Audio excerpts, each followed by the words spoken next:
So, kung naghahanap kayo ng pang body scrub for your hair, for your scalp, syempre, alam mo yun, yung kuko natin may time na madumi. So, mas maganda na meron talaga tayo ang legit na pang scrubber sa ulo para talagang malinis na malinis ang ating anit. And this scrubber, guys, is pwede rin natin gamitin sa ating body. Especially if you're using body wash. So, na-endorse ko na to sa inyo before and very useful talaga to, tay. So, ito, nalagay ko dito minsan yung shampoo or kaya minsan yung shampoo nandito na sa hair ko. Tapos, siya ako siya massage on my scalp. So, after washing, ay talaga dahil mararamdaman mo talagang ang linis-linis ng buhok mo. Alam mo yun?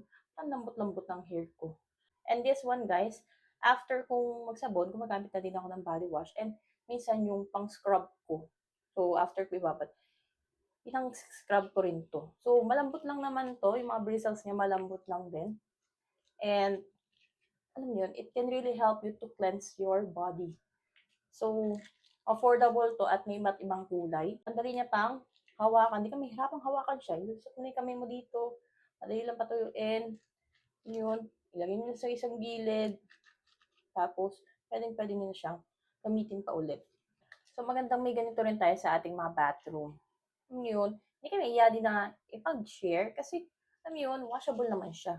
So, pwede nyo ipashare sa inyong family. Or kaya naman, dahil mura lang naman to, pwede nyo bilhan yung mga kapamilya ninyo. Diba?